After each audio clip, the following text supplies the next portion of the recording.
seberapa pentingkah kita harus mengetahui keistimewaannya itu sebagai ilustrasi Bapak sekalian.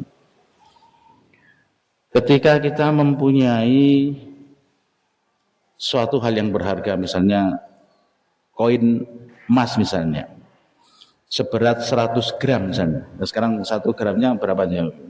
1 jutaan misalnya. Okay. Nah ini kita mempunyai 100 gram koin emas.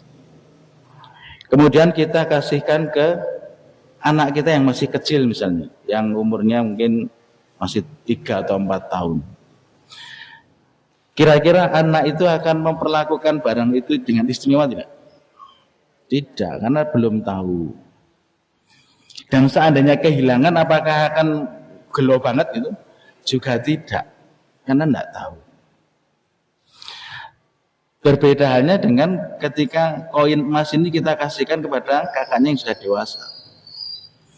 Tentu karena sudah tahu ya akan memperlakukan emas ini dengan istimewa, akan disimpan di tempat yang sangat istimewa, yang aman. Kenapa? Kalau kehilangan pasti akan sangat merasa kehilangan. Ini hanya sebagai ilustrasi ya sekalian. Nah, malam Lailatul Qadar itu juga malam yang sangat istimewa. Tapi kalau kita tidak memahami keistimewaan itu ya sama dengan yang anak kecil tadi. Jadi akan berlalu begitu saja dan ketika hilang itu kita tidak merasa kehilangan. Berbeda halnya ketika kita memahami betul. Maka kita akan mempersiapkan malam Lailatul Qadar itu dengan sebaik-baiknya. Assalamualaikum warahmatullahi wabarakatuh.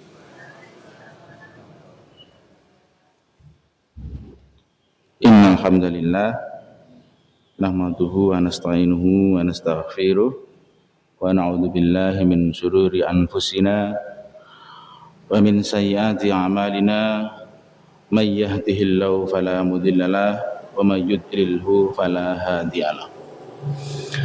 Asyhadu an la ilaha illallah wahdahu la syarikalah wa asyhadu anna Muhammadan abduhu wa rasuluh la nabiyya wa la rasula ba'dah. Allahumma salli wa sallim wa barik ala sayyidil mursalin nabiyina Muhammadin wa ala alihi wa ashabihi ajma'in. Qala Allah Ta'ala fi kitabil karim, a'udzu billahi minasy syaithanir rajim. Bismillahirrahmanirrahim. Ya ayyuhalladzina amanu taqullaha haqqa tuqatih wa la tamutunna illa wa antum muslimun. Wa qala ya ayyuhalladzina amanu taqullaha wa qulu qawlan sadida yuslih lakum a'malakum wa yaghfir lakum dzunubakum wa may yuti'illah wa rasulahu faqad faza fawzan 'adzima. Wa qala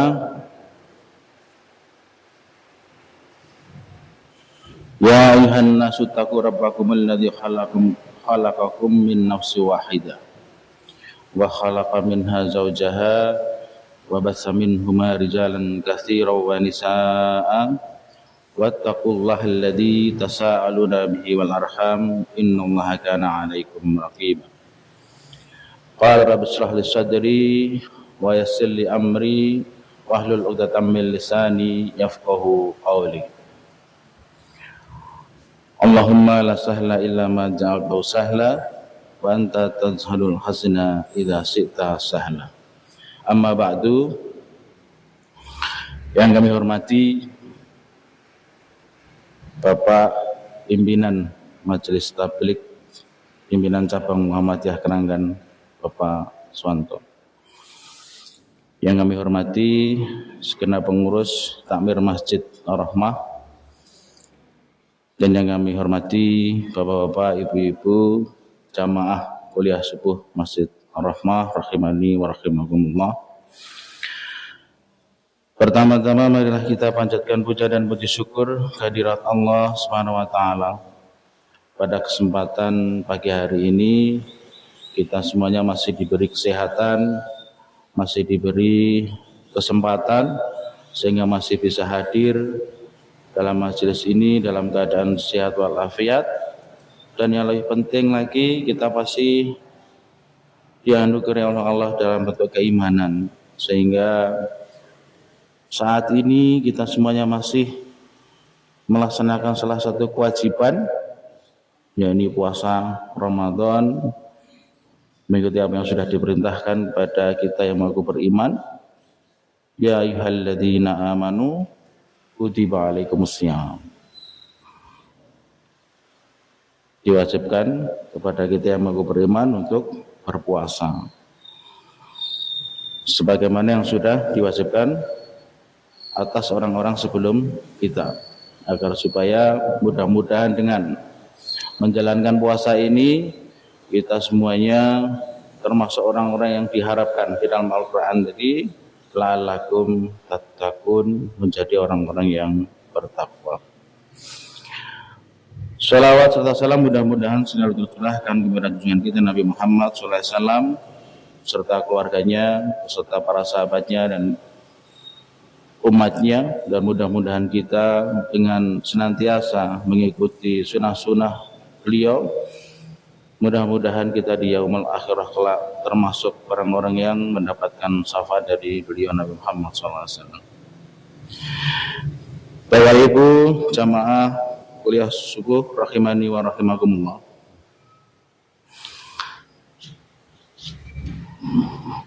Perkenankan saya di sini.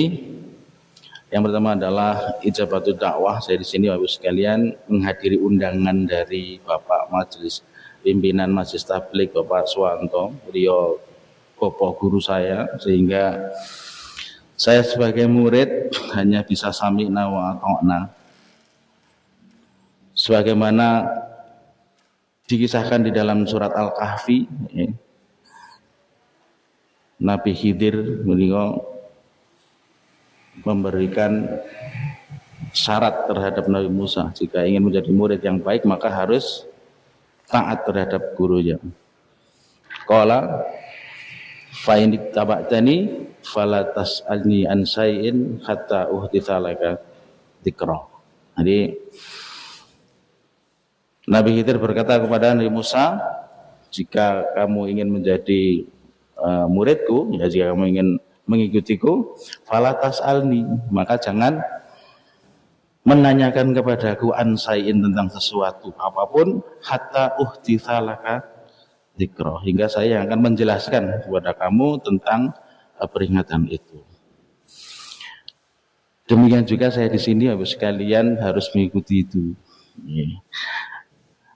Cuman bedanya di sini, kalau Nabi Khidir diperintahkan dan memerintahkan Nabi Musa untuk diam, nah Pak Wanto menyuruh saya di sini untuk ngomong, untuk bicara. Cuman sayangnya Pak Wanto nggak ngasih kisi-kisinya juga, saya suruh bicara apa. Nah ini yang menjadi PR buat saya untuk bisa mempersiapkan diri Bapak sekalian. Ya alhamdulillah kalau materi bisa saya persiapkan, tapi kalau mental itu ya siap ndak siap, harus siap. Apalagi kemarin saya teringat dengan yang disampaikan kultum oleh Bapak Abdul Qadir di sini, ketika di sela-sela tarawih itu beliau menyampaikan surat Al-Asr.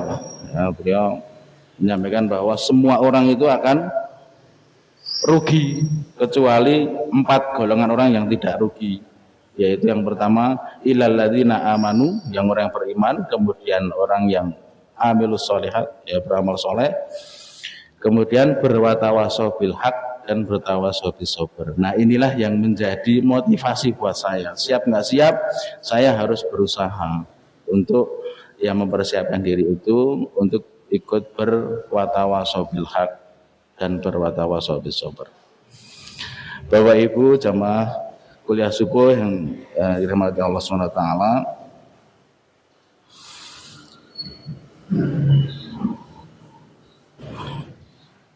Estu saya di sini seperti merasa sedang di sidang yudisium ini, ujian akhir ini saya di sini Pak Wanto.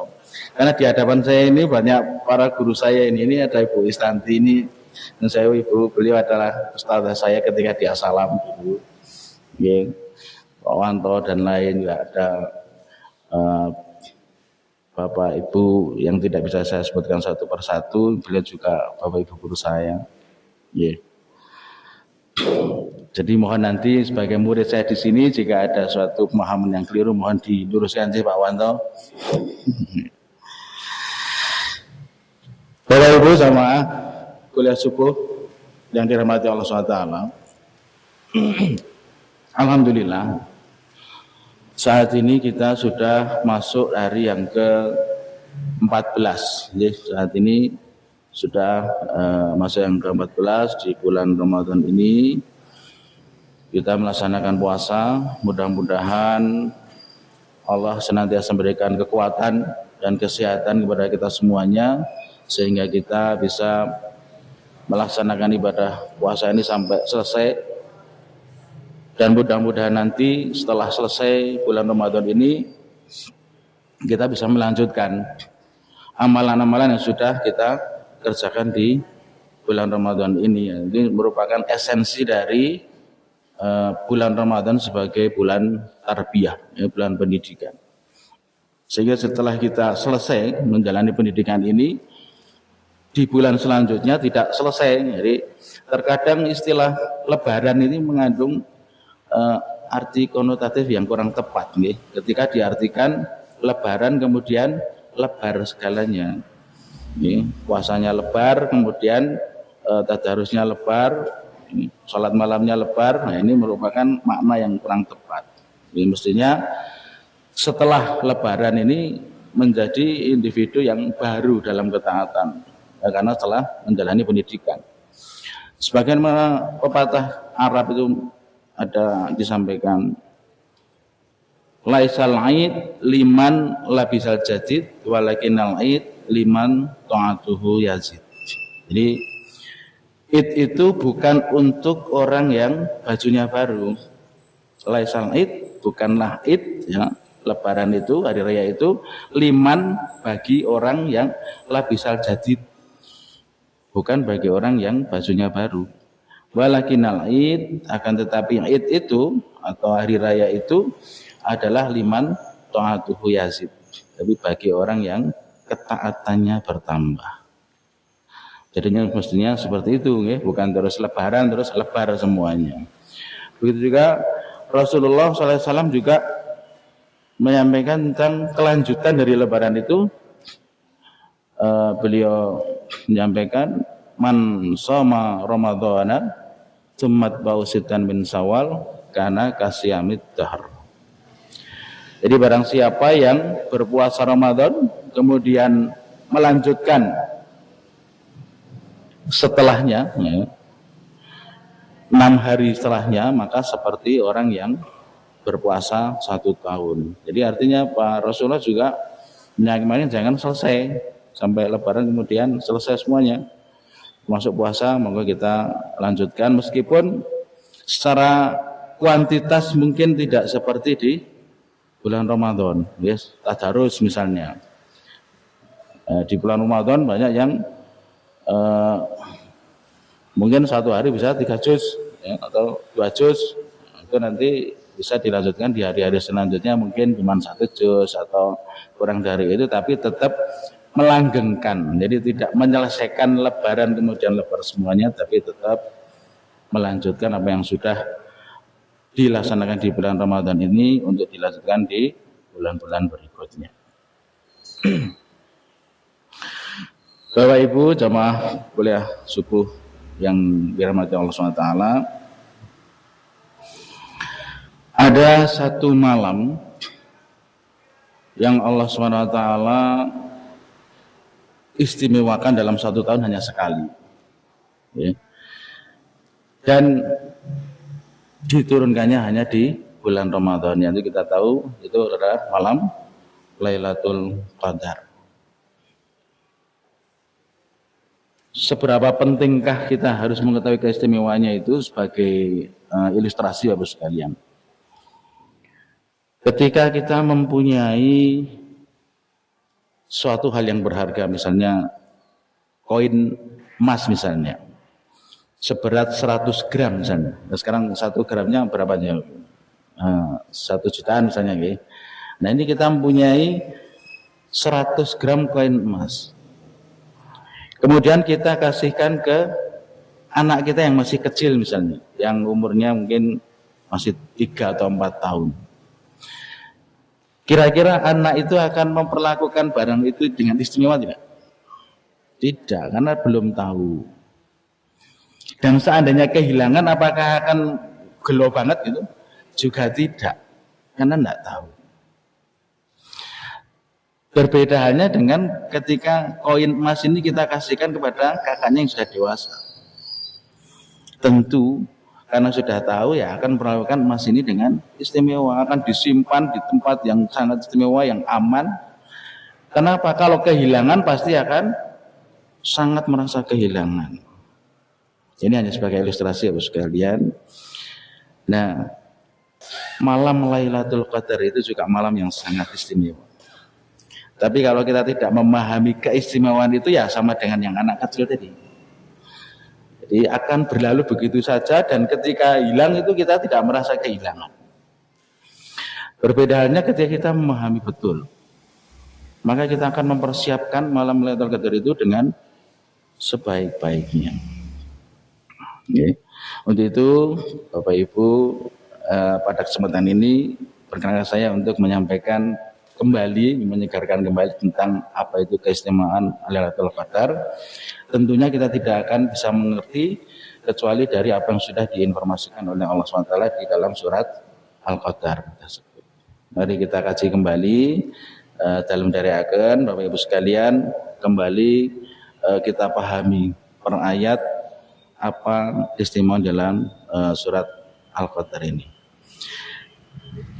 Dari ayat pertama saja Allah SWT sudah menyampaikan dengan mengawali kata inna, sesungguhnya. Artinya bahwa betul-betul nanti ada informasi yang penting sekali dalam kata selanjutnya. Inna, ya, sesungguhnya anzalnahu. Jadi kalau dalam bahasa Arab itu ada fi'il madhi yang telah lampau dan ada fi'il mudhari' yang sedang terjadi. Nah, anzalnahu di sini adalah fi'il madhi.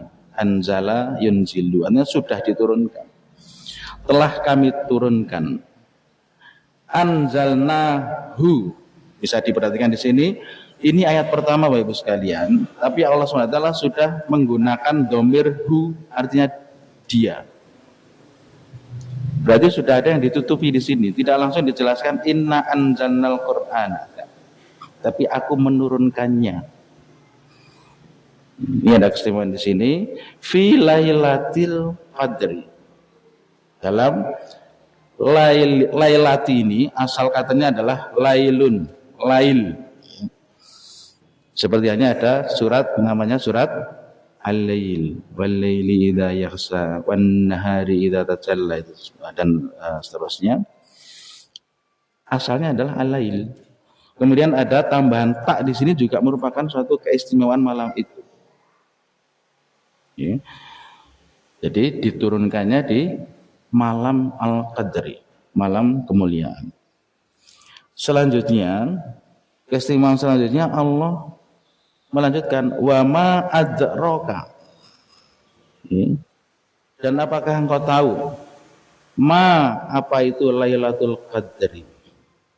Ini Allah menanyakan bahwasanya kita tidak disuruh menjawab, tapi mestinya kamu harus tahu, maksudnya begitu. Karena saking istimewa ini. Ya. Allah menjelaskan selanjutnya apa yang harus kamu tahu, Lailatul Qadri, bahwa malam kemuliaan itu khairun min alfisar. Jadi khairun min di sini artinya bukan sama, bukan seperti, ya, tapi lebih baik dari.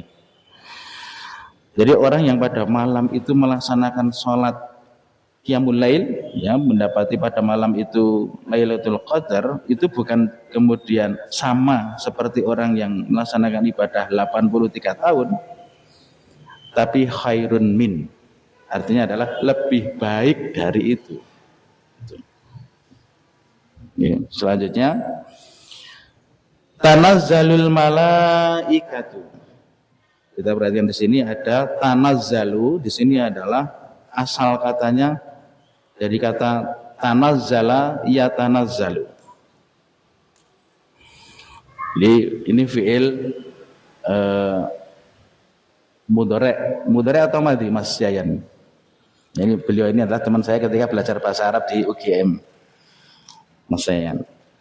Ini fi'il mudhari. Loh kenapa kok hilang taknya? Mestinya kan tatanazzalu. Jadi kata tanazzala yatanazzalu. Tentunya ada arti lain beda dengan antara tanazzalu dengan tatanazzalu. Artinya apa? Kalau tanazzalu adalah malaikat pada malam itu pada turun tapi hanya sekali.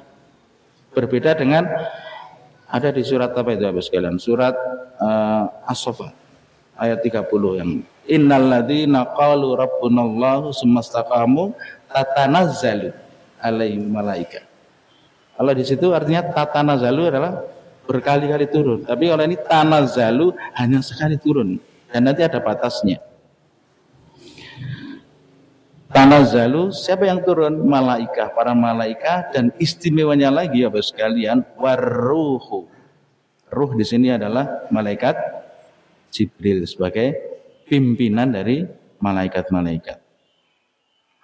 Kita tahu Bapak Ibu sekalian, seandainya kita ada acara, kemudian kok pimpinannya kok ikut hadir di situ, berarti tentu itu acara itu sangat istimewa, penting. Ini diberitakan tidak hanya malaikat-malaikat saja, waruh dan pimpinannya juga ikut turun. Saking istimewanya malam itu. Untuk apa? Bi'idzni rabbihim min kulli amr.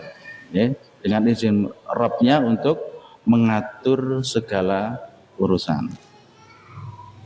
Maka salamun hiya di sini adalah sebagai keterangan malam Lailatul Qadar itu sejahtera. Cuma sayangnya ini Bapak sekalian terbatas sampai dengan hatta matla'il fajar. Jadi selesai malam kemuliaan itu sampai dengan matla itu tempat terbitnya fajar. Sudah malaikat sudah kembali lagi. Jadi sangat singkat sekali Bapak sekalian tentang Lailatul Qadar ini. Ini Bapak sekalian tentang keistimewaan malam Lailatul Qadar itu. Jadi mudah-mudahan dengan kita kembali mengkaji ini kemudian menggugah alam sadar kita bahwasanya ini sangat istimewa dan kita persiapkan bagaimana nanti. Alhamdulillah ini masih ada waktu sekitar 1 minggu ya, untuk bisa kita mempersiapkannya untuk menyambut Lailatul Qadar tadi. Ya. Lalu ada pertanyaan misalkan Bapak sekalian. Lalu bagaimana katanya dulu itu Al-Quran itu diturunkan 23 tahun ya. Mana yang benar 23 tahun secara pengaruh-pengaruh atau hanya sekali saja? Nah, ini jawabannya. Ibnu Abbas mengatakan Allah menurunkan Al-Quran secara utuh sekaligus dari Lauhul Mahfudz ke Baitul Izzah yang ada di langit dunia. Kemudian Allah menurunkan Al-Quran kepada Rasulullah SAW tersebut secara terpisah sesuai dengan kejadian-kejadian terjadi selama 23 tahun. Jadi seperti itu. Kemudian terkait dengan tadi ya, Lailatul Qadri khairun min alfi syahr itu tadi ya, bahwa malam kemuliaan itu lebih baik dari 1000 bulan.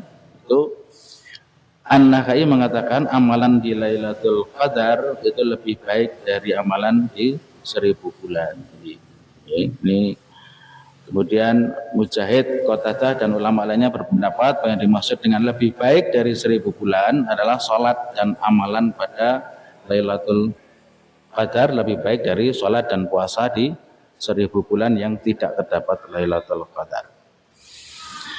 Jadi alhamdulillah ya Bu sekalian, Allah itu memberikan kisi-kisi kepada kita semuanya tentang waktunya. Coba kita bayangkan Bu sekalian, kalau Allah tidak memberikan penjelasan tentang waktu itu.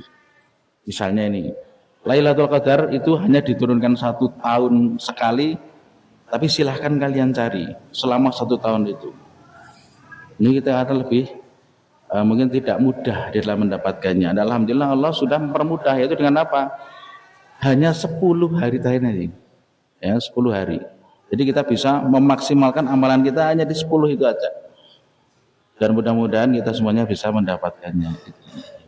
Perbedaannya ketika tadi kalau Allah tidak memberikan kisi-kisinya, pokoknya 1 tahun silakan cari, kita akan tidak mudah. Yang mudah-mudahan kemudahan ini kita semuanya bisa mendapatkannya. Nah, ini indikator, ya, ciri-ciri Lailatul Qadar ini. Rasulullah SAW bersabda, tanda-tanda Lailatul Qadar adalah malam yang terang seperti ada rembulan terbit, ya, tenang, sunyi, tidak dingin, tidak panas, tidak dihalalkan bagi binatang-binatang untuk dilemparkan di malam itu hingga pagi. Dan tanda-tandanya adalah di pagi harinya matahari terbit merata, pancaran cahayanya tidak seperti rembulan di malam purnama, dan tidak halal bagi setan untuk keluar di saat itu. Ini tanda-tanda dari malam Lailatul Qadar. Maaf, ini tadi bintang, ya. Maaf, salah begini. Bintang. Ada binatang, ada bintang, Pak. Jadi tanda-tanda Qadar adalah malam yang terang, sebenarnya ada rembulan terbit, tenang, sunyi, tidak dingin, tidak panas, tidak dihalalkan bagi maaf, ini bintang, ya. Bintang, bukan binatang, bintang. Bintang, Pak. Oh, yang betul yang bintang. Non saya ini salah ketik. Bintang, sih. Nggih, bintang. Nggih. Nggih, bintang nggih, bukan binatang. Yaitu ciri-cirinya dari malam Lailatul Qadar. Nggih. Selanjutnya Ibu sekalian, setelah kita mengetahui tadi ciri-cirinya, nah, mari sekarang kita kasih kembali tentang waktunya tadi yang kita sampaikan bahwa Rasulullah SAW pernah bersabda, "Idza takhalal asru, ayil asrul akhiru min Ramadan syadda min zarahu wa ahya lailahu wa ayqadha ahlahu."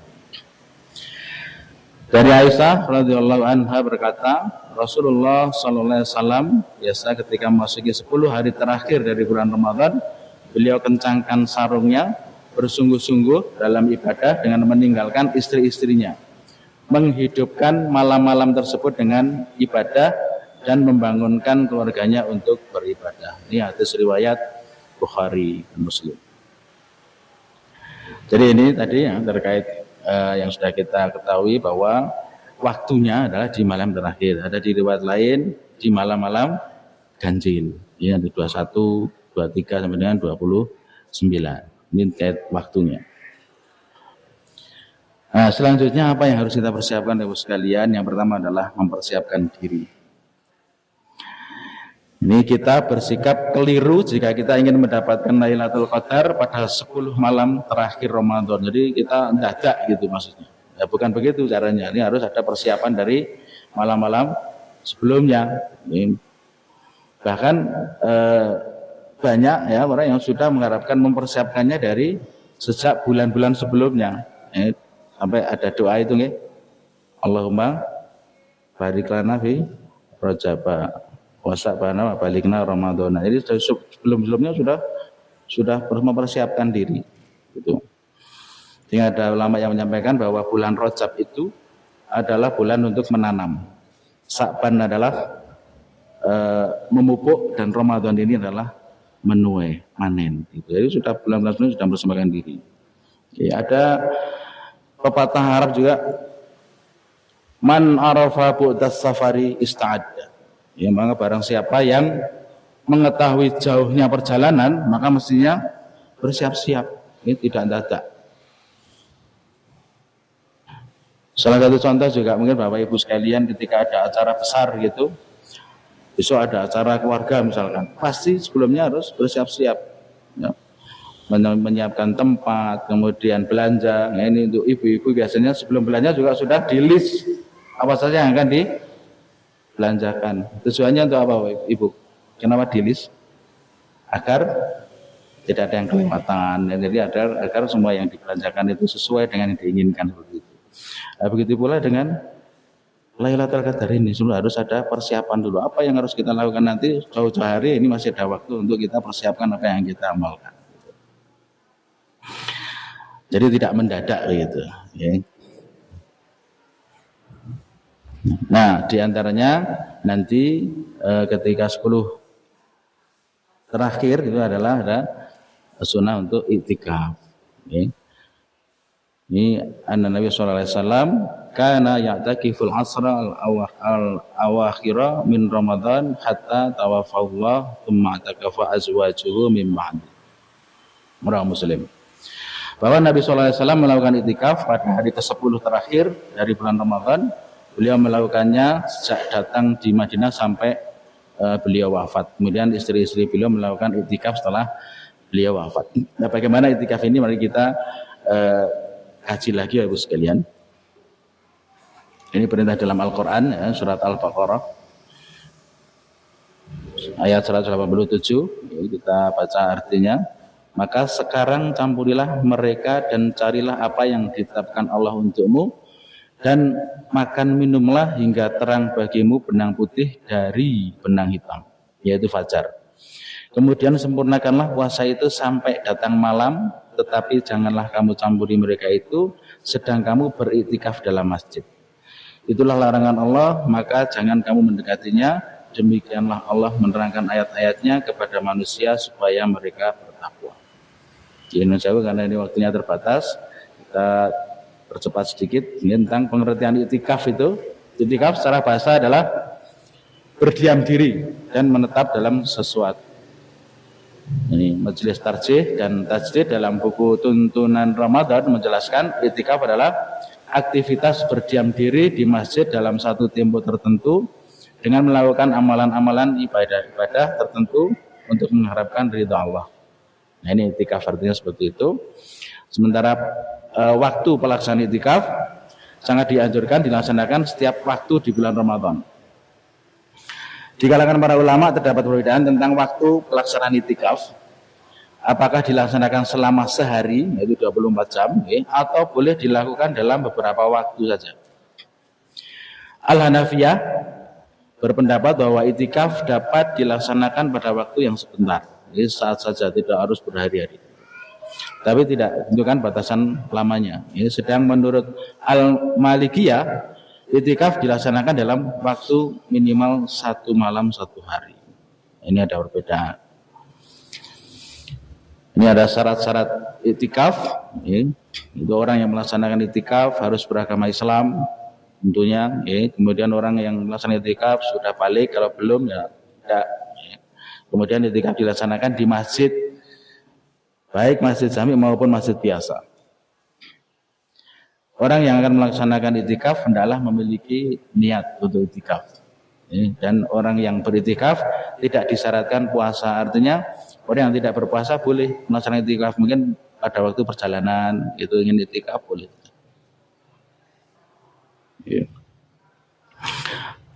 Terkait dengan tempat pelaksanaan iktikaf di dalam surat Al-Baqarah ayat 187 dijelaskan bahwa iktikaf dilaksanakan di masjid. Di kalangan para ulama ada perbedaan pendapat tentang masjid yang dapat digunakan untuk pelaksanaan iktikaf. Apakah masjid jami atau masjid lainnya? Sebagian berpendapat bahwa masjid yang dapat dipakai untuk pelaksanaan iktikaf adalah masjid yang memiliki imam dan muadzin khusus. Baik masjid tersebut digunakan untuk pelaksanaan sholat 5 waktu atau tidak. Hal ini sebagaimana dipegang oleh Al-Hanafiyah, ulama Hanafi. Sedang pendapat yang lain mengatakan bahwa iktikaf hanya dapat dilaksanakan di masjid yang biasa dipakai untuk melaksanakan sholat jamaah. Pendapat ini dipegang oleh Al-Hambali, ulama Hambali. Ya, monggo kita mengikuti yang mana. Bisa di masjid yang jami, ya, masjid yang untuk jumatan ataupun yang tidak, atau musola maksudnya. Ya. Kemudian hal-hal yang perlu diperhatikan dalam beriktikaf. Para ulama sepakat bahwa orang yang melakukan iktikaf harus tetap berada di dalam masjid, tidak keluar dari masjid. Namun demikian bagi mu'takif atau orang yang melaksanakan iktikaf boleh keluar dari masjid karena beberapa alasan yang dibenarkan, yaitu diantaranya karena udzur syar'i, ya, seperti melaksanakan sholat Jumat, karena tadi di musola mungkin harus keluar, ya, tidak apa-apa. Atau karena keperluan hajat manusia, ya, baik yang bersifat naluri maupun yang bukan naluri, seperti buang air besar, kecil, mandi, janabah dan lainnya. Mungkin di musola itu yang dekat dengan tempat kita tidak ada kamar mandinya, harus pulang. Nah, ini nggak apa-apa, harus pulang. Nanti kembali lagi. Kemudian karena sesuatu yang sangat darurat seperti ketika bangunan masjid runtuh dan lainnya, ini darurat. Selanjutnya Ibu sekalian, selain iktikaf yang perlu kita lakukan dalam menyambut Lailatul Qadar tadi adalah qiyamul lail. Sebagaimana sabda Rasulullah SAW, ini man qama Lailatul Qadri imanan wahtisaban ughfira lahu ma taqaddama min dhanbi. Siapa yang mengerjakan salat pada malam Lailatul Qadar dengan penuh keimanan dan mengharapkan ridha Allah, maka dosa-dosanya yang terdahulu diampuni. Hadis riwayat Bukhari Muslim. Ini qiyamul lail, ya. Ini juga perintah dalam Al-Qur'an, ya, wasta'inu bis sabri was shalah wa innaha lakabiratun illa 'alal khashiin. Dijadikanlah sabar dan salat itu sebagai penolongmu, dan sesungguhnya yang demikian itu sungguh berat kecuali orang-orang yang khusyuk. Ibu sekalian, salat itu arti kata dasarnya adalah shalah. Ini kalau dalam bahasa Arab silah, yang berarti adalah seperti silaturahmi, itu artinya bagaimana? Menyambung. Jadi mestinya kalau kita salat itu nyambung. Tidak hanya sekedar membaca hafalan saja. Allahu Akbar, Allahumma baitwaini wa baina khataaya rusminan, bukan. Tapi sholat di sini adalah memperkuat hubungan antara kita dengan Allah Subhanahu wa taala. Nah, cuman sayangnya apa yang terjadi di kita, di Indonesia ini terutama, ya kita karena dari kecil diajarkan untuk menghafal, ya, tapi tanpa mengetahui artinya, sehingga terkadang kita ini membaca tapi nggak tahu artinya, lagi nggak nyambung lagi gitu. Mestinya ketika kita membaca iya karena butuh itu lisannya membaca, ya di dalam pikiran kita mengartikan hanya kepada Engkau kami menyembah, iya karena nasta'in, dan hanya kepada Engkau kami mohon pertolongan. Ini nyambung habis sekalian. Itulah sholat. Sholat itu artinya asal katanya adalah silah tadi, yang menyambung, connect, ya, connecting dengan Allah Subhanahu wa taala. Gitu. Ini ada hadis, ya, dari Utsman bin Affan radhiyallahu anhu bahwa man syahidal isya fi jama'atin kana lahu qiyamun nisfil lail. Wa man shallal isya wal fajar fi jama'atin kana lahu qiyamil lail. Ini termasuk salah satu amalan yang mestinya kita pertahan Ibu sekalian sampai akhir Ramadan. Untuk apa? Senantiasa berjamaah sholat isya dan subuh. Ini siapa yang menghadiri sholat isya berjamaah, maka baginya pahala sholat separuh malam. Siapa yang melakukan sholat isya dan subuh berjamaah, maka baginya pahala sholat semalam penuh. Hadis riwayat Muslim dan Tirmizi. Ini ada hadis yang lain, ya. Anna ihya'aha yahsulu bi an yusalli al-isya fi jama'atin wa yazimu ala an yusalli subha fi jama'atin. Menghidupkan malam Lailatul Qadar itu bisa dengan melaksanakan salat isya berjamaah dan bertekad untuk melaksanakan salat subuh secara berjamaah. Ini hadis yang lain juga, man syahida Lailatul Qadar yakni fi jama'atin faqad akhadha bi hadhihi minha. Siapa yang menghadiri salat berjamaah pada malam Lailatul Qadar, maka ia telah mengambil bagian dari menghidupkan malam Lailatul Qadar ini. Nah, Ibu sekalian, selain salat malam juga ada salat-salat yang mesti kita lakukan, yaitu salat sunnah. Ada berapa salat sunnah dalam sehari ya Ibu sekalian yang disunahkan? Ada berapa? Ada yang mengatakan 10, ada yang mengatakan 12 nih, Pak. Nah, ini kita baca hadisnya. Man shalla fi yawmin wa lailatin isnata asrata raka'atan bunyalahu baitun fil jannati arba'an qabla dhuhri wa raka'ataini ba'daha wa raka'ataini ba'dal maghribi wa raka'ataini ba'dal isya'i wa raka'ataini qabla salatil fajr. Ini adalah salat-salat rawatib yang mestinya kita jaga. Barang siapa sehari semalam mengerjakan salat 12 rakaat, ya, sunnah rawatib, akan dibangunkan baginya rumah di surga, yaitu 4 rakaat sebelum zuhur. Ini bisa dilakukan 4 langsung atau 2 ini. Kemudian 2 rakaat setelah zuhur, 2 rakaat setelah maghrib. Jadi di asar itu hukumnya bukan muakkad Bapak sekalian, kalau qobliyah asar itu. Kemudian 2 rakaat setelah isya dan 2 rakaat sebelum subuh.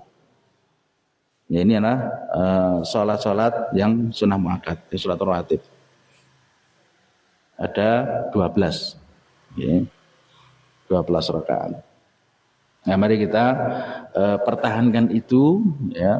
Nanti setelah Ramadan juga tidak kemudian selesai, ya. Ini sudah kita biasakan di luar Ramadan pun juga untuk melaksanakan sholat-sholat rawatib. Selanjutnya, tadarus Al-Quran. Malladzi yaqra'ul Qur'an wa huwa mahir bihi ma'as-safaratil kiramil bararah.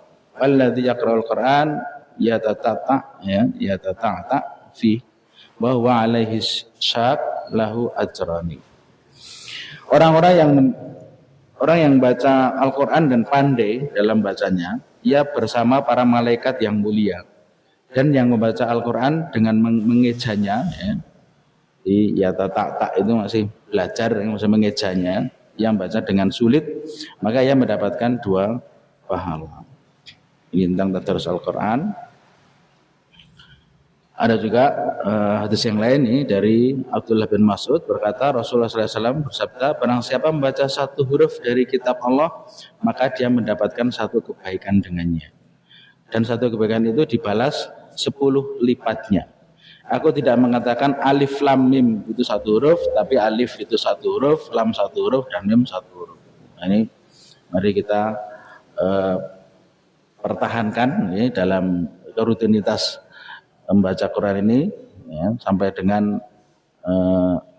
malam Lailatul Qadar ini. Mudah-mudahan kita juga ketika itu sedang beramal soleh, ya, termasuk baca Quran ini. Kemudian dia kaitannya dengan membaca Al-Quran. Ini ada sunnah namanya sujud tilawah. Yaitu ini dari Abu Hurairah bahwasanya Rasulullah SAW bersabda, ketika anak Adam membaca ayat sajdah, kemudian ia bersujud, maka setan menyendiri dan menangis. Ia berkata, celaka anak Adam diperintah untuk bersujud dan ia pun bersujud, maka baginya surga. Dan aku telah diperintah untuk bersujud, namun aku menolak, maka bagiku neraka. Hadis riwayat Muslim. Ini tata cara sujud tilawah, yaitu membaca takbir sebelum melaksanakan sujud tilawah. Berdasarkan hadis diriwayatkan dari Ibnu Umar radhiyallahu anhu, yang berkata, pernah Nabi SAW membaca Al-Quran atas kami, maka bila sampai kepada ayat sajdah, beliau bertakbir dan sujud, dan kami pun sujud bersama beliau. Jadi bisa bersama Bapak sekalian.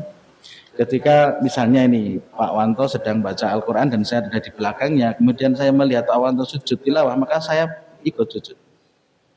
Begitu. Jadi bisa berjamaah. Gitu, ya. Jika sujud tilawah dilakukan di luar sholat, tidak perlu berwudu lebih dahulu dan menukar pakaian dengan yang bersih. Berdasarkan hadis bahwasanya Ibnu Umar melakukan sujud tilawah di luar sholat, tidak berwudu lebih dahulu. Ini hadis riwayat Bukhari. Kemudian jika sujud tilawah dilakukan saat sholat, ini Nun Sewu di sini pernah dilaksanakan juga Pak. Kalau pas sholat belum sih. Baktarib, nah gitu. Itu karena terkait dengan pengetahuan makmum Pak. Jadi Nun Sewu kalau makmum belum tahu ya jangan dilakukan. karena itu nanti menjadi masalah. Nah, lebih baiknya diberitahu dulu. Nggih. Kalau di sini nggih pernah nggih? Oh, di sini belum. Nggih. Sujud. Nggih. Nggih. Iya, betul. Jadi dilakukannya ketika makmum sudah mengetahui semuanya. Kalau belum mengetahui ya alangkah baiknya sebelum sholat diberitahu. Tapi ketika saya di Arab sana tidak pernah memberitahu dulu. Di mana masjid itu imam tokoh-tokoh sujud gitu. Jadi mungkin mereka sudah diberitahu dari sejak kecil mungkin, jadi tahu ketika menemui ayat-ayat sajdah itu imam sujud ya kita langsung sujud. Itu. Ya, contohnya ketika baca, kalau yang paling mungkin di surat kalau di juz sama ada dua gitu Pak ya. Di Al-Insyikok sama Al-Alaq itu. Nah, misalkan di surat Al-Insyikok itu kan ada wa idza quri'a alaihimul Qur'an la yasjudun gitu. Terus sujud. Allahu Akbar sujud ya. Terus berdiri lagi. Allahu Akbar lagi berdiri lagi hanya sekali sujudnya. Kemudian melanjutkan lagi walil ladzina kafaru yukadzibun itu, terus melanjutkan lagi terus ruku. Selesai begitu. Itu ketika di dalam sholat gitu. Tapi ya tadi kalau misalkan kok belum pernah dilakukan ya mestinya disampaikan dulu, bukan hanya menyampaikan nanti ada sutra tapi dijelaskan caranya juga. Jadi makmum tidak bingung. Jadi caranya nanti ketika menemui ayat sajdah kita takbir sujud, kemudian takbir lagi berdiri lagi. Nah kalau yang di surat Al-Alaq ini kan ayat terakhir, nah, langsung ruku. Tapi kalau di surat Al-Insyikok itu kan belum terakhir itu, masih ada kelanjutannya sampai terakhir baru ruku. Ini untuk tata cara sujud tilawah di dalam sholat. Sementara untuk doa sujud tilawah ini masih ada perdebatan ya, tentang doanya. Ini ada yang mengatakan doanya seperti ini. Sajada wajhil ladzi khalaqahu. Ini kita baca dari awal. An Aisyah qalat kana Nabi sallallahu alaihi wasallam yaqulu fi sujudil Qur'an bil lail sajada. Ada di sini. Sajada wajhil ladzi khalaqahu wa sawwara ada yang samahu wasaqahu atau wasaqahu kemudian samahu wa basaruhu bi qaulihi wa quwatihi, ada yang melanjutkan fatabarakallahu ahsanul khaliqin. Tapi ini ada perdebatan bahwa ini tidak sahih gitu. Jadi yang paling kuat adalah bacaan seperti halnya ketika sujud salat. Jadi boleh dengan baca subhanakallahumma bihamdika Allahumma ighfirli atau subhana rabbiyal a'la, boleh gitu, untuk bacaan ini. Ini ayat sajadahnya ya yang perlu kita ketahui ada 15. Ya, ini. Tapi yang kalau di juz amma ya cuma 2 surat itu ya, surat Al-Insyikok sama surat Al-Alaq. Terus kemudian amalan yang lain adalah berzikir dan berdoa. Aisyah radhiyallahu anha meriwayatkan bahwa aku bertanya kepada Rasulullah sallallahu alaihi wasallam, wahai Rasul, bagaimana pendapatmu jika aku mengetahui Lailatul Qadar, apakah yang aku ucapkan di dalamnya? Beliau sallallahu alaihi wasallam bersabda, Allahumma innaka afun karim tuhibbul afwa fa'fu anni. Ini mari kita perbanyak zikir doa seperti ini ya, waktu yang paling bagus ya, waktu sahur ya, waktu pagi kita sahur. Mungkin dengan doa dan doa yang lain, ya, istighfar yang lain seperti ada Sayyidul Istighfar, ya. Allahumma darabi, kemudian doanya Nabi Adam, ya, Rabbana dhalamna anfusana, doanya Nabi Yunus, la ilaha illa anta, dan lain sebagainya. Ini kita perbanyak doa dan istighfar. Ini yang keenam juga istighfar. Ini sama dengan zikir, ya, banyak-banyak istighfar. Dan untuk waktunya ini wal mustaghfirina bil ashar, bisa dengan di waktu-waktu sahur. Ini ada Tuhan kita taala turun ke langit dunia di setiap malam. Pada sepertiga malam terakhir lalu dia berfirman, siapa yang berdoa kepadaku akan aku kabulkan, siapa yang meminta kepadaku akan aku berikan, dan siapa yang minta ampun kepadaku akan aku ampuni. Ini tentang istighfar semuanya, istighfar. Kemudian tentang waktu sahur, ini kemuliaan keistimewaan waktu sahur. Orang-orang yang sabar, yang benar, yang tetap taat, yang menafkahkan hartanya di jalan Allah, dan yang mohon ampun di waktu sahur. Jadi jangan sampai kelewatan hanya makan dan minum saja, ya, tapi tidak bisa kita biasakan di waktu sahur itu untuk beristighfar. Kemudian bersedekah, ya, ada amalan menyambut Lailatul Qadar dengan bersedekah. Afdhalus sadaqati sadaqatu fi Ramadan.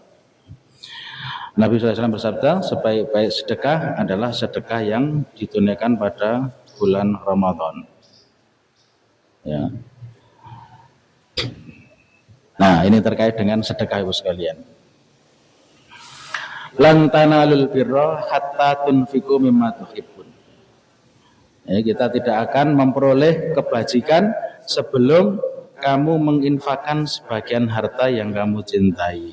Ini yang kita garis bawahi adalah mimma tuhibbun. Kebiasaan kita kalau ngasih baju itu yang bekas. Nah, sementara di sini ayatnya mimma tuhibbun, yang masih kita cintai, berarti yang kira-kira yang bekas atau yang baru ini. Nah, isinya yang baru bukan yang bekas. Ya. Jadi di ayat yang lain surat apa gitu? Surat Al-Lail. Di surat Al-Lail, wal-laili idza yasha wan nahari idza jalla wa khalaqa dzakara wal unsa. Amma man a'ta wattaqa. Maka barang siapa yang amaman a'ta, ya, memberi, wattaqa, dan bertakwa, wasaddaqa bil husna, yang baik. Jadi mestinya bersedekah itu yang baik, ya, bukan yang bekas, ya, tapi ada yang masih kita cintai, berarti masih yang bagus gitu. Wa ma tunfiqu min syai'in fa innallaha bi'alim. Dan apapun yang kamu infakkan tentang hal itu, sungguh Allah Maha mengetahui. Terakhir ya sekalian, yang ke-8 adalah memberi makan buka puasa kepada orang lain. Nah, ini termasuk hal yang bisa kita lakukan di bulan Ramadan ini. Diriwayatkan dari Zaid bin Khalid al-Juhani bahwa Rasulullah SAW bersabda, barang siapa yang berikan orang berbuka puasa, maka dia akan mendapat pahala seperti pahala orang yang berbuka tersebut tanpa dikurangi sedikit pun. Ini hadis riwayat Bukhari dan Muslim. Ini bisa kita memberikan makanan untuk berbuka. Okay. Nah, selanjutnya sekalian, di antara semua amal kita yang kita kerjakan di bulan Ramadan itu diterima tidaknya oleh Allah SWT bisa kita lihat. Dari mananya Ibu sekalian? Dari apakah amalan itu bisa dilanjutkan atau tidak. Ini sesuai dengan hadis ini. Fa innallaha idza taqabbala amala abdin wa faqahu li amalin shalih ba'dahu. Sesungguhnya jika Allah menerima amal seorang hamba, maka dia diberi taufik untuk melakukan amal soleh setelahnya. Artinya apa? Berarti tandanya jika orang itu diterima amalnya, dia akan melakukan amalan-amalan itu terus selanjutnya. Ya, tadi kita sampaikan, di antara tanda amal kita diterima dalam Ramadan ini berarti di luar Ramadan juga akan melanjutkan amalan-amalan itu tidak selesai. Gitu. Nah, juga ini terkait tadi, karena Allah itu menghendaki kebaikan bagi orang hamba, maka dia akan menggunakannya. Kita disibukkan oleh amal-amalan soleh. Ya. Lalu ditanyakan pada beliau, bagaimanakah Allah menggunakannya, wahai Rasulullah? Beliau menjawab, dia akan memberikan taufik untuk beramal soleh sebelum dijemput kematian. Ini disibukkan oleh Allah untuk selalu senantiasa beramal soleh. Itu Bapak sekalian, mudah-mudahan nanti setelah kita selesai Ramadan, kita bisa melanjutkan amalan-amalan ini walaupun hanya sedikit tapi ajak gitu. Bagaimana sabda beliau, sesungguhnya sebaik-baik pekerjaan adalah yang rutin berkelanjutan meskipun hanya sedikit terus, walaupun membaca Quran mungkin hanya 1 halaman terus, meskipun hanya 2 rakaat malam sholat lail, tapi terus dilakukan, dan amalan-amalan lain tetap kita lakukan. Khairul amali adwamuhu wa in Allah. sebaik-baik amal adalah yang istiqomah, yang dilanjutkan secara terus-menerus. Dan mudah-mudahan Ibu sekalian, tahun ini lebih baik daripada tahun kemarin. Ya. Jadi kita termasuk orang-orang yang beruntung, jangan sampai kebalikannya. Ini seperti hadis ini, barang siapa yang harinya sekarang lebih baik daripada kemarin, maka dia termasuk orang yang beruntung. Barang siapa yang harinya sama dengan kemarin, maka dia orang yang rugi. Dan barang siapa yang harinya sekarang lebih jelek, itu naudzubillah min dzalik, maka dia yang terlaknat. Ya, mudah-mudahan setiap tahunnya kita menjadi pribadi yang lebih baik.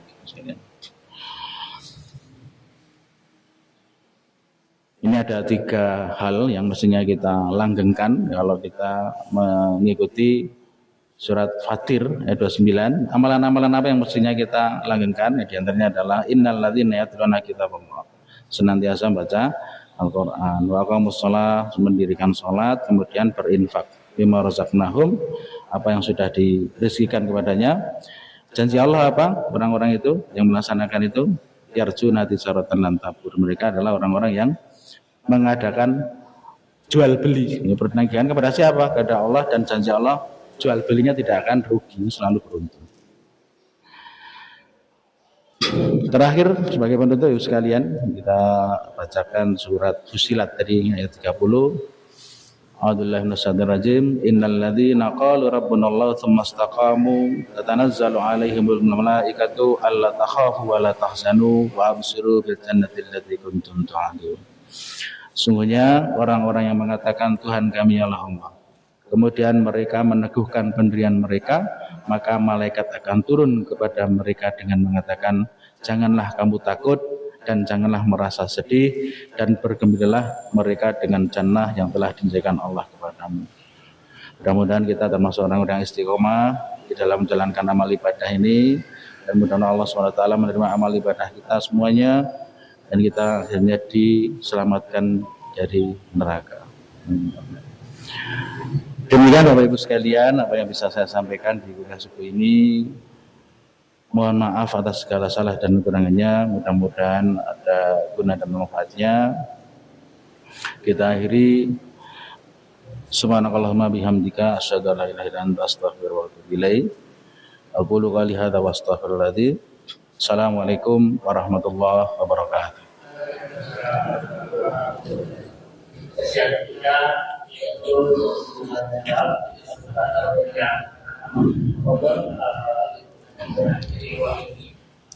Monggo Bu. Waalaikumsalam warahmatullahi wabarakatuh.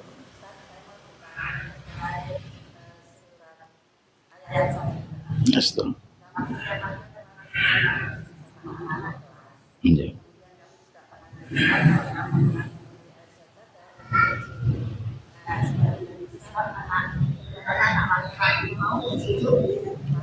Iya. Iya.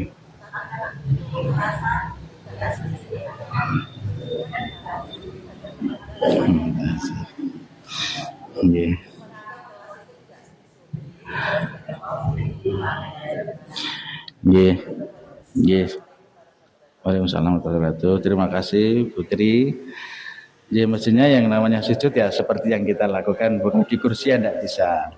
Makanya di meja juga tidak bisa. Tapi mestinya ya kita itu kalau bisa pas baca Quran ya tempatnya yang suci. Jadi ketika ini sujud ya kita bisa di situ begitu Bapak Ibu. Kalau misalkan di kelas ya mari kita bersihkan dulu, itu lebih baik Bapak Ibu, daripada nanti kalau sujudnya di kursi ya tidak bisa, di meja juga tidak bisa. Jadi lebih baiknya kita kondisikan dulu tempatnya untuk nanti seandainya kok ada ayat sajadah itu kita sudah bisa sujud di situ begitu. Yeah. Ada yang lain? Monggo.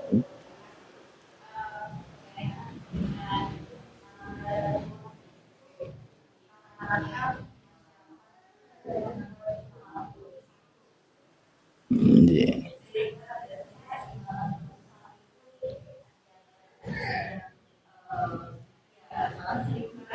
Iya.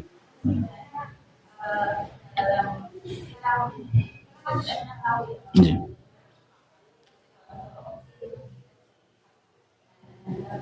Iya.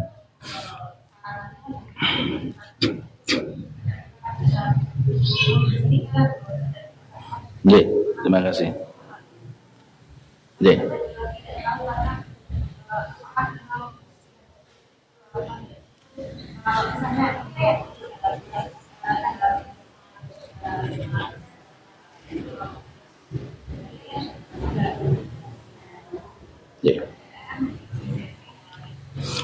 Terima kasih.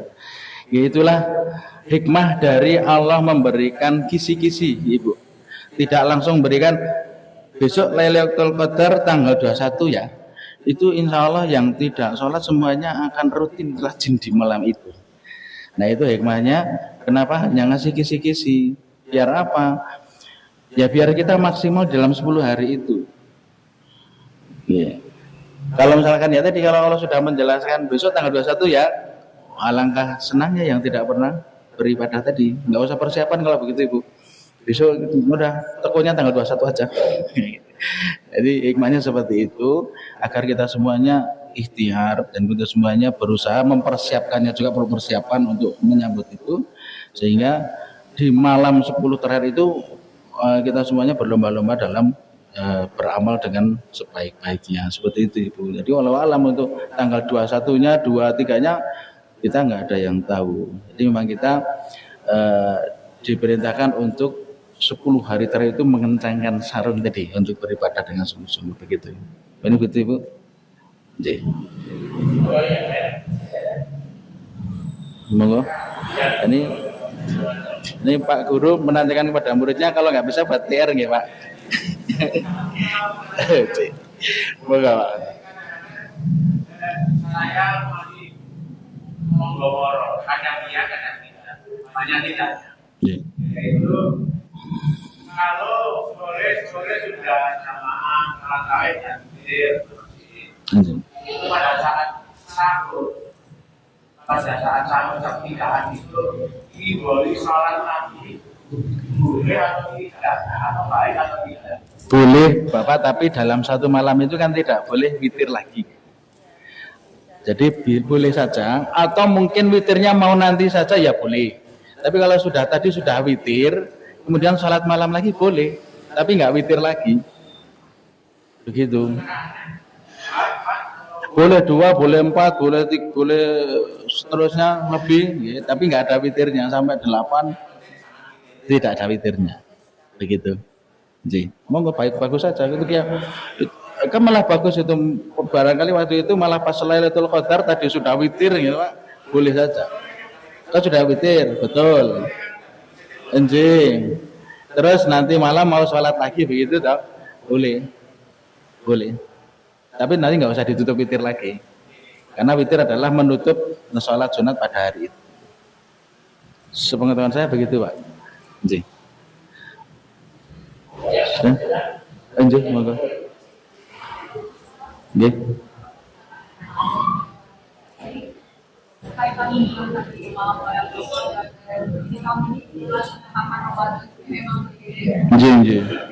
Nggih. Iya.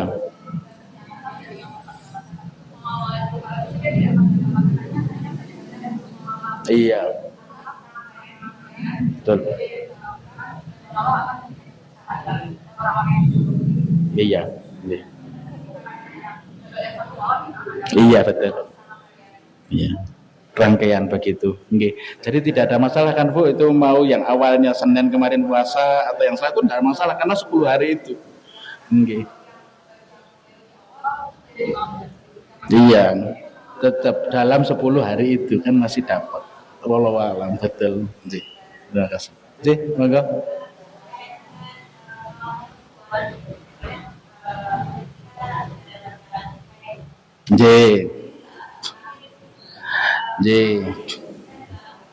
Nggih. Saya haid itu kan kita sudah mengerti nggih apa saja yang dilarang. Salat, puasa. Tapi kalau zikir kan boleh Ibu. Tetap bisa. Nggih, apalagi sudah hafal. Nggih. Nah, ini kalau misalkan kok tidak boleh zikir, kan makan juga berdoa zikir. Awal zikir bisa memperbanyak zikir untuk yang masih haid, Ibu bisa memperbanyak zikir. Itu meskipun tidak membaca Quran sih. Kalau membaca Quran ada yang nggak boleh kan megang Quran ya itu bisa dengan zikir. Mungkin begitu.